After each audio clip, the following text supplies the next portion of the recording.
Hey ladies and gentlemen, welcome back to another episode of Rain Day Gaming. Today we've got an exciting thing to cover. It's the brand new champion in Paladins, Terminus, the Fallen. He's coming out in OB61 and boy is he fun. He brings a huge axe and he is the first kind of real look at melee in the case of Paladins. This is really exciting. A melee champion, axe-wielding frontline with a huge health pool, 4,900, and a really unique kind of cool kit that's going to make you excited to, I guess, bounce back from any small defeats you may have during the course of a battle.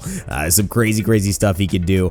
So I can't wait to get into the abilities, talk a little bit about his esports and casual potential, how you can expect to play him, and show you some first look gameplay right now. The major thing to look at with Terminus is the fact that he is a melee champion, and that comes into play with his left mouse button Massacre axe. Now, when he swings this big ol' axe for about 700 damage to any enemy caught in the arc of the swing. It takes about 1.1 seconds to actually get another swing off, so a pretty decent amount of time there, close to about 700 damage per second, so not the most, but if he's up close in your face, it's going to be hard to run away from this thing. He's not really got a skill shot in terms of aiming it. There's a little bit of leeway room as well in terms of hitting this melee, so making that melee experience a little bit more forgivable. The big question here is melee in Paladins. People have wanted it, but it's been a bit difficult. Now, the designers, when talking with it, Hi-Res Martini, Hi-Res Kret, they said that this melee style was actually attributable to some of the other aspects of his kit that make him not only able to contribute to a fight from up close, he has elements that can contribute to a fight from farther away, which makes it a valuable aspect no matter where you are. Yet, when he's doing his role, for the most part of the time, he will be able to, as a frontline, have people near him on the objective, pushing the payload, and be able to utilize that melee kind of nature that is very difficult to find the balance of in first-person shooters, where everyone can pretty much attack you from range. Now, that first ability that's going to give him that kind of love from range and the ability to attack people from far is the Calamity Blast. Now, the Calamity Blast is not something you want to get hit by. I'm not sure if anything named the Calamity Blast is something I want to be near in my life. A projectile fires from him that deals 250 damage. Now, he can fire additional projectiles for every Calamity charge he has stored. And how do you store those charges? Well, you use your Q, and that is called Power Siphon. Power Siphon creates a powerful funnel that absorbs enemy projectiles. For every 1,200 damage absorbed, you generate and store a Calamity charge, each worth 250. You can store up to 4 Calamity charges, meaning you can have up to 1,000 damage in the pocket, ready to go and blast back at your foes from range. So like we said, this is the crux of the ability. The way these two play together is going to be key to being a good Terminus, and in the high level play, this is going to be very important as well. This shield is not necessarily like a shield normally. It allows you to store up this damage so that you can eventually fire back. It's almost like a reversal that doesn't stop building until you reach that max 4 stacks, and it fires quite a bit of a punch, and at any point in time that Terminus decides to use it. So it's very deadly. Think about 1,000 damage going on to a 2,000 health character. That's 50% of their HP right there. Then immediately a swing with the axe, that's 1,700 damage very fast. So don't let this guy get near you. Don't let these charges get built. Otherwise, you are going to be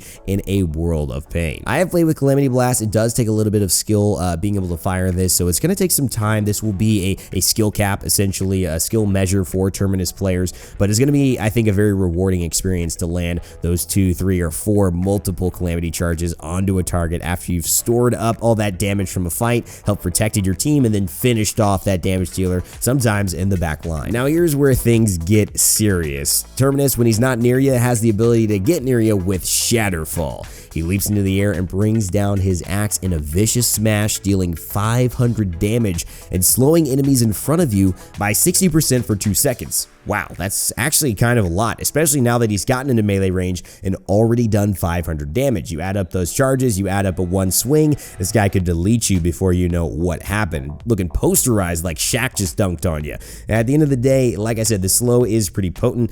It hits in a kind of a rectangular area hitbox, very similar to Ymir's Glacial Strike and Smite. Remember when he pounds the ground with the ice and it spreads in front of him? That's pretty much the hitbox of this thing.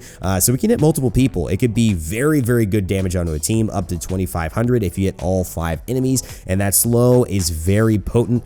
Let's remember, I believe the slow for Pip is right around that area as well, the explosive flask, and that feels horrible. So for 2 seconds, you basically got an explosive flask there. It's pretty nuts to deal with. Now you got to be careful when playing against Terminus. The idea with this is his gap closer. As a melee, you need this ability, at least in my eyes, to be able to get to the backliner or get to a target that you're about to finish that uses their movement skill to get away from you. He's got to save this, and I think Terminuses will have to be patient. We'll have to understand what cooldowns are up and what aren't, because you don't want to use your escape ability to chase someone only to have them, like a Cassie, dodge, roll away, and then be caught having to just walk out of the danger zone. That's not the easiest thing to do. He's a big body. He's going to be vulnerable if he uses this incorrectly. So remember, this is something that is, yes, very deadly, but also a little bit of high risk, high reward if you don't land it properly or the enemies play around it. Now, we all know there are those moments in life we wish we could do over again. Maybe an argument, maybe a moment where you didn't speak up when you would have liked to, and you know, let somebody else get the praise or the promotion, etc., etc. Well, with Terminus, he doesn't have that problem. If he doesn't play a point fight right, if the end of the game doesn't go the way he plans and he gets taken down on the objective, well, he can just press E and reanimate himself. That's right, his ultimate reanimation returns him to life after 2.5 seconds in a large explosion of necromantic energy.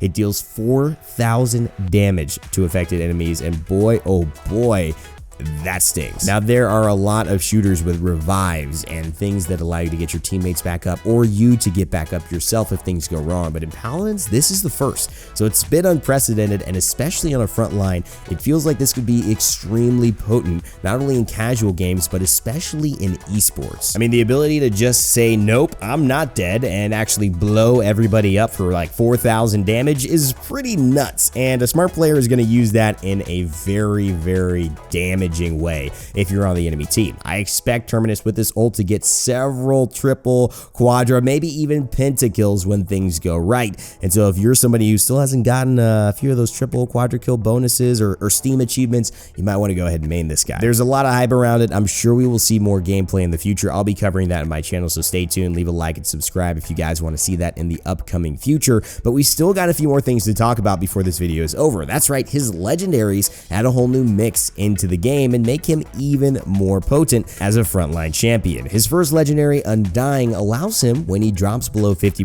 HP, to gain 35% damage reduction.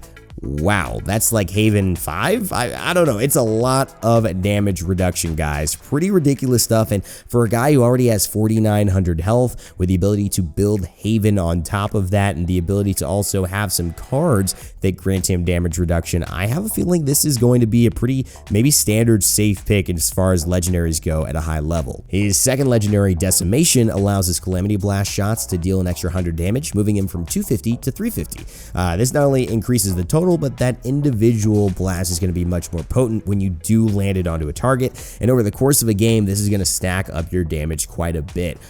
It is pretty much a 30% increase in terms of the damage that you're applying with each individual Calamity Blast, so it's quite a lot. It's quite a lot, I mean, to be honest. So this is not something to you know, put your nose up at. I know it's maybe not going to be his standard go-to legendary, but I do feel like this may have some promise, or at least will be really fun to do if you feel like going offensive Terminus in your games. Last but not least, Crush allows his Shatterfall ability to actually stun enemies when he lands. It no longer slows, so they don't get the stun and the slow, but the stun lasts for 1 second in that area. This could be extremely valuable if used correctly, and you know, for me, it's kind of like Undying, Crush, Decimation, all could have moments where they're really potent. I suggest everybody gives each one a try, sees which one they like. Sometimes it's hard to figure out what's the immediate best legendary, and when you can't figure that out on a champion, like especially for me with Terminus here, I think that's a good sign that those legendaries are balanced and that the champion has a lot to offer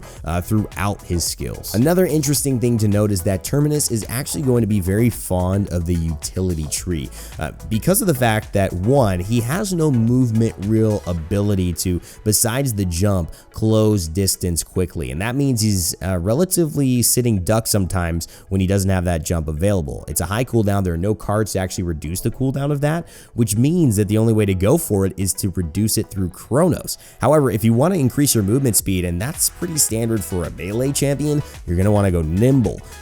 If you want morale boost because his ultimate allows him to, come back to life and have a second life, it's pretty dang useful. As well as Master Riding, getting to the back line early on your mount can help save Terminus a lot of time and make sure he can use his jump for an escape if he needs to, rather than to initiate onto targets. Of course, you guys will find this out soon. I'll be covering some gameplay of Terminus as soon as the PTS is up, maybe even streaming as well. So keep it locked here on the channel. Remember to like, subscribe, and give me your comments down below how you're feeling the new Terminus champion coming through in the realm. He's the Fallen, but has he gotten you up in excitement for wanting to play some Paladins game? Are you enjoying any of his skills in particular? Do you think he's going to be viable at the highest level when he comes out? Let me know. And again, guys, thanks so much for watching. Remember to never give up, never stop gaming, and I'll see you all in the realm.